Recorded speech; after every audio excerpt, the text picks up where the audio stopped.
সকলো বন্ধু বান্ধৱীকে নমস্কাৰ জনাইছোঁ আৰু আজি লৈ আহিছোঁ পনীৰৰ এটি খুবেই সোৱাদ লগা ৰেচিপি। আশা কৰোঁ আপোনালোকে ৰেচিপিটো চাই ভাল পাব আৰু যদি ভাল পায় তেতিয়াহ'লে ভিডিঅ'টোত লাইক কমেণ্ট শ্বেয়াৰ আৰু দীপিকা কিটচেন চেনেলটো যদি এতিয়ালৈকে ছাবস্ক্ৰাইব কৰি ৰখা নাই তেনেহ'লে চেনেলটো ছাবস্ক্ৰাইব কৰি কাষত থকা বেল আইকনটো অন কৰি ৰাখিব। এটা বাটিত ৰুকি লোৱা পনীৰ ল'ব লাগিব, সিজাই লোৱা আলু, মিহিকৈ কাটি লোৱা পিঁয়াজ, জলকীয়া, সোৱাদমতে নিমখ, হালধি, জিৰা গুড়ি, ধনিয়া গুড়ি, কাশ্মীৰী ৰেড চিলি পাউডাৰ আৰু কৰ্ণফ্ল'ৰ দি ভালকৈ সানি ল'ব আৰু সৰু সৰু লাড়ু বনাই ল'ব। যদি আপোনালোকৰ ৰেচিপিটো ভাল লাগে তেতিয়াহ'লে আপোনালোকৰ বন্ধু বান্ধৱীৰ সৈতে ৰেচিপিটো শ্বেয়াৰ কৰি দিব। আনফালে কুকাৰ এটাত বিলাহী, পিঁয়াজ আৰু কাজু কেইটামান সিজাই পেষ্ট বনাই ল'ব লাগিব। কেৰাহী গৰম কৰি তাত সৰিয়হৰ তেল দি বনাই লোৱা পনীৰৰ বৰকেইটা প্ৰথমতে ভাজি ল'ব।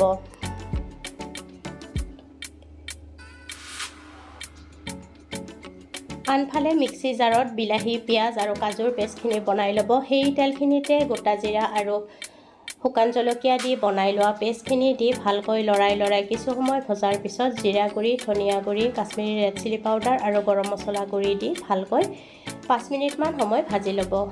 5 মিনিট ভজাৰ পিছত সোৱাদমতে নিমখ আৰু হালধি গুড়ি দি দিব আৰু তাৰপিছতো ভালকৈ ভাজি অলপ পানী দি দিব আৰু পানীখিনি দি ভালকৈ উতল আহিবলৈ দিব আৰু ভালকৈ যেতিয়া উতল আহিব তেতিয়া ভাজি ৰখা পনীৰৰ বৰকেইটা দি দিব লাগিব আৰু 2 মিনিটমান উতলাৰ পিছত তাত গৰম মছলা গুড়ি দি দিব লাগিব আৰু তাৰপিছত ভালকৈ মিহলাই দিব আৰু নমোৱাৰ আগে আগে কচুৰি মেথি দি গেছৰ জুই নুমুৱাই ৰাখিব।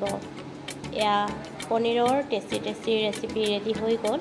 এতিয়া নমাই গৰম গৰম ভাত, ৰুটি, পৰঠা, নান আদি সকলোৰে লগত পৰিৱেশন কৰিব পাৰিব। ৰেচিপিটো ভাল লাগিলে ভিডিঅ'টোত লাইক কমেণ্ট শ্বেয়াৰ আৰু চেনেলটো ছাবস্ক্ৰাইব কৰি ৰাখিব। পুনৰ উপস্থিত হ'ম। আজিলৈ আহিলোঁ, ধন্যবাদ।